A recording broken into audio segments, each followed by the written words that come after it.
कहा जाता है कि जो पानी है वो खुदा की बहुत बड़ी नेमत है, लेकिन यहाँ पर पानी जो है वो अब लोगों के लिए ज़हमत भी बनता चला जा रहा है। वो कैसे? वो पानी जो हम पीकर अपनी तबीयत को खुशबाश करते हैं, लेकिन उन पानी के अंदर केमिकल्स अगर मौजूद हों तो ना सिर्फ वो आपकी सेहत के लिए मुज़र है, बल्कि इसके अलावा आपके जो ऑर्गन्स हैं कीमती, उसे भी फ़ौरी तौर पर जो है वो ख़राब कर सकता है, बर्बाद कर सकता है। इसी वक्त मैं पंजाब फूड अथॉरिटी की लैब में मौजूद हूँ, जहाँ पर बाकायदा तौर पर पानी की भी टेस्टिंग होती है और केमिकल्स पानी के अंदर भी बड़ी तादाद में पाए जाते हैं।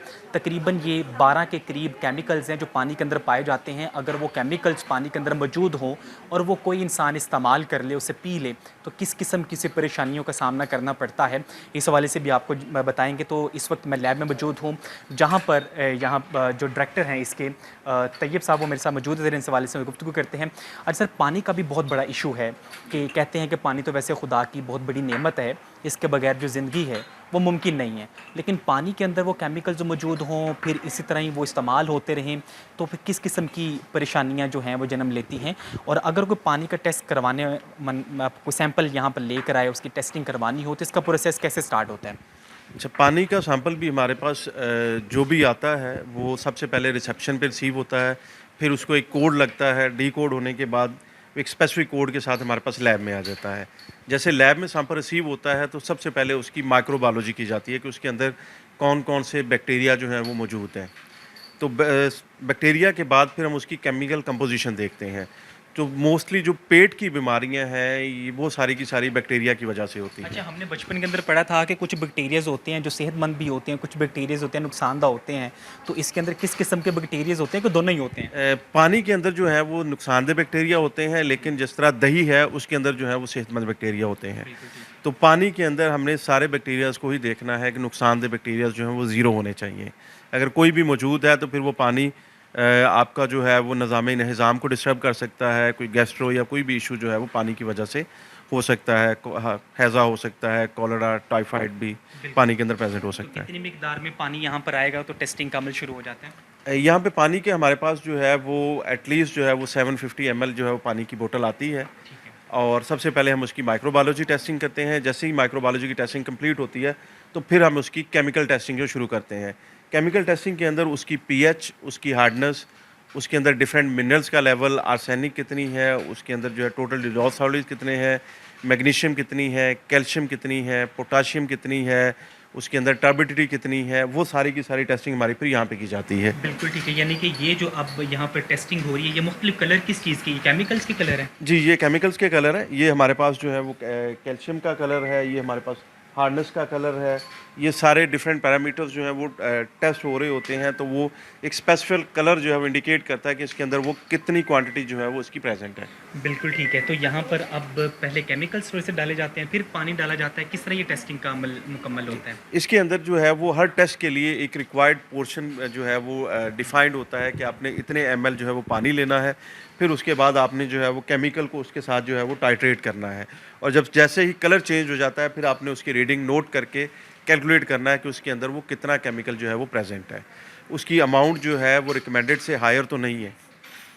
फिर ये हमारे पास जो है वो डिफरेंट मीटर्स हैं जो उसकी पीएच के लिए, टोटल डिज़ोल्व सॉलिड्स के लिए, हार्डनेस के लिए जो है वो इस्तेमाल किए जाते हैं। तो यहाँ पर जो पानी होता है सिंपल, उसमें कितनी मिकदार तक, जैसे कि अभी आपने कहा कि कुछ ऐसे केमिकल्स होते हैं जो कि उसमें पानी में मौजूद होने चाहिए, तो वो कौन से ऐसे केमिकल्स जो पानी में मौजूद होने चाहिए और किस किस्म की मिकदार, कितनी की मिकदार उसमें होनी चाहिए? टोटल डिज़ोल्व सॉलिड्स जो हैं वो 500 से बिलो होने चाहिए। इसी तरह से सोडियम की भी एक डिफाइंड क्वांटिटी है, पोटाशियम की भी, क्लोराइड्स की भी। आर्सेनिक जो है वो नहीं होना चाहिए। आयरन की भी एक डिफाइंड क्वांटिटी है। तो हर जो एलिमेंट है उसकी एक मिनिमम क्वांटिटी है और मैक्सिमम लिमिट है। मिनिमम से मैक्सिमम की रेंज के अंदर आएगा तो वो पानी जो है वो कंजम्पशन के लिए सूटेबल है। अगर उससे अबव होगा तो वो सूटेबल नहीं होगा और बिलो होगा तो भी सूटेबल नहीं होगा। अच्छा, कहा जाता है कि जो पानी है अगर वो ठीक ना हो तो ना सिर्फ नौशनुमा बच्चों की मुतासर होती है, बल्कि इसके अलावा जो हमारे इनर कीमती अज़ा हैं, जो कीमती हमारे जैसे गुर्दा है, दीगर जो हमारे अज़ा हैं, तो वो भी इससे मुतासर होते हैं। तो इस हवाले से जो मिनरल्स वाटर्स आपने देखा होगा कि मुख्तलिफ कंपनीज़ की मार्केट के अंदर मिलती हैं, तो लोग प्रेफर करते हैं जो अपर क्लास है कि हम ये वाला पानी पिएँ। हम होटल्स के अंदर या रेस्टोरेंट्स के अंदर या घरों के अंदर जो पानी आता है, जिसको हम पीने के लिए एटलीस्ट वो खाना पकाने के लिए इस्तेमाल ना करें। तो ये किस हद तक सदाकत है कि जो पानी सरकारी आता है, क्योंकि मोस्टली हमारी बड़ी आवाम ऐसी है जो घरों का पानी इस्तेमाल करती है, खाने के लिए भी, पीने के लिए भी, हर चीज़ के लिए। तो कितनी हद तक ये सदाकत है कि जो घरों के अंदर सरकारी पानी आता है उनके अंदर जो मिनरल्स हैं वो सेहत बख्श होते हैं? जो भी हमारे पास म्यूनिसिपल के सैंपल्स भी आ रहे होते हैं, वासा के भी आ रहे होते हैं, और जितने फ़िल्ट्रेशन प्लांट हैं उनके भी आ रहे होते हैं। तो फ़िल्टर की रिप्लेसमेंट जो है, जो फ़िल्ट्रेशन प्लांट है उनके अंदर फ़िल्टर की रिप्लेसमेंट जो है बहुत ज़रूरी है। अगर वो टाइमली फ़िल्टर रिप्लेस नहीं होगा तो ऐसे हैवी मेटल्स जिसमें आर्सेनिक है या बाकी हैवी मेटल्स हैं, उनको वो फ़िल्टर नहीं करेगा, या उनकी हायर क्वांटिटी जो है वो सोडियम, पोटाशियम या अदर मेटल्स की जो है वो पास आउट हो जाएगी, तो फिर वो हमारे डिफरेंट किस्म की बीमारियों का बायस बनेंगे, जिसके अंदर किडनी भी हो सकता है, आपके बाकी सारे के सारे अज़ा जो हैं वो भी इफ़ेक्ट हो सकते हैं। अच्छा, दूसरा ये भी मुझे बताएं कि ख़ास तौर पर जो मिनरल्स वाटर्स होते हैं जैसे मुख्तलिफ मार्केट के अंदर मौजूद हैं, लोग इसको ज़्यादा जो है वो पीने की कोशिश करते हैं कि हम ये पिएँ क्योंकि हमारे लिए सेहत बख्श है। इसी तरह ही दीगर जो पानी है, जैसे कि मिसाल के तौर पर मुख्तलिफ अगर देखा जाए तो गली मोहल्लों के अंदर भी अब फ़िल्ट्रेशन प्लांट लगा दिए गए हैं या सरकारी तौर पर लगाए हुए हैं। किसी ने जो है वो इसाले सवाब की नीयत से फ़िल्ट्रेशन प्लांट लगाया हुआ है, और कुछ लोगों ने जो साहिब हैसियत है उन्होंने घरों के अंदर अपने मिनी प्लांट लगाए हुए हैं फ़िल्ट्रेशन के। तो उनमें से जो पानी निकलता है, क्योंकि वो बराह रास्त उसमें जाता है और वहाँ से आगे बोतलों में डिलीवर हो जाता है, वो फिर हम लोग उसे बराह रास्त इस्तेमाल करते हैं। तो क्या वो सेहत बख्श होते हैं? जी, पानी के प्रोसेस के लिए जो है वो कंटिन्यूअस मॉनिटरिंग जो है बहुत ज़रूरी है। अगर एक फ़िल्ट्रेशन प्लांट इंस्टॉल कर दिया है तो बिल्कुल पानी ठीक देगा, वो डिपेंड कर रहा है फ़िल्ट्रेशन प्लांट के ऊपर, और इवन 1 महीने के बाद या 15 दिन के बाद उस पानी की क्वालिटी कैसी रहेगी, वो आपका जो ग्राउंड वाटर लेवल है उसके अंदर कितने सॉलिड्स हैं, कितने मिनरल्स हैं, उसके ऊपर डिपेंड करेगा। तो उसकी कंटिन्यूअस मॉनिटरिंग और फ़िल्टर की रिप्लेसमेंट जो है वो बहुत ज़रूरी है।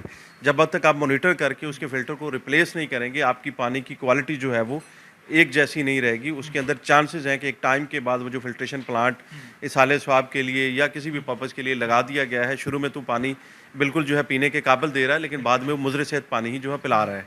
वैसे कितने दिनों तक जो फ़िल्ट्रेशन प्लांट है उसकी सफाई हो जानी चाहिए? वो उसकी कैपेसिटी के ऊपर डिपेंड करता है कि वो कितना पर आवर जो है वो पानी डिलीवर कर रहा है, उसकी कंजप्शन कितनी है, और मोस्टली डिपेंड कर रहा होता है कि 15 दिन या महीने के बाद आप उसके जो इनिशियल फ़िल्टर्स हैं उनको रिप्लेस कर लें। अच्छा, दूसरा ये भी इसमें जो है वो काफ़ी लोगों का इस हवाले से सवाल होता है कि ख़ास तौर पर जो लोग बहुत बड़ी तादाद के अंदर जो पीने वाला जो सरकारी पानी वो इस्तेमाल नहीं करते, तो वो फिर कोशिश करते हैं कि मोहल्ले के अंदर जो फ़िल्ट्रेशन प्लांट लगा हुआ है या किसी हमसाये के घर लगा हुआ है तो वहाँ से हम लेकर आएँ, इसको इस्तेमाल कर लें। और वो देखा जाता है कि जो बोतल्स वगैरह होती है उसमें वाइटनेस आ जाती है, चीज़ें आ जाती हैं। तो क्या ये उसका एक सिंबल होता है कि यह मुज़र सेहत हो गया पानी? जी, बिल्कुल वो सिंबल है कि उसके अंदर कोई एक एलिमेंट जो है वो अबव क्वांटिटी जो है वो प्रेज़ेंट है, जो कि सम टाइम पानी के ऊपर एक स्लाइमी सी लेयर जो है वो आना शुरू हो जाती है, या वो बोतल के अंदर जो है एक स्पेसिफिक कलर जो है वो जमना शुरू हो जाता है। तो वो सिंबल है कि आपका जो फ़िल्ट्रेशन प्लांट है उसको रिपेयर एंड मेंटेनेंस की नीड है, वो एक स्पेसिफिक लाइफ़ अपनी जो है वो पूरी कर चुका है। एक बिल्कुल सिंपल सा आखिरी सवाल मेरा ये है कि कुछ लोग होते हैं वो कहते हैं कि हमें पानी की इकसाम बता दी जाए, यानी कि हम इस पानी को पिएँ उसके जायके से हमें पता चल जाए ठीक पानी है। क्योंकि अब आम लोगों को तो नहीं पता चलता कि हम जो पानी पी रहे हैं इसके अंदर वो मिनरल्स मौजूद हैं कि नहीं, जो सेहत बख्श हैं या मुज़र सेहत हैं। तो इसकी कोई ख़ास इकसाम होती है कि आप पानी पिएँ और आपको अंदाज़ा हो जाए कि पानी ये सेहत बख्श है? नहीं, पानी की ऐसी इकसाम नहीं होती हैं। पानी आपका जो है अगर तो बिल्कुल कड़वा पानी है, ज़ीरो टीडीएस वाला पानी है तो पीने के बिल्कुल काबिल नहीं है। इसी तरह से बहुत ज़्यादा साल्ट हैं तो वो भी कड़वा होगा।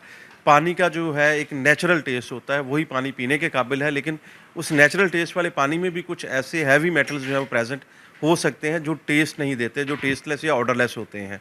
तो पानी का कंटीन्यूअस जो है वो टेस्टिंग या एनालिसिस जो है बड़ा ज़रूरी है।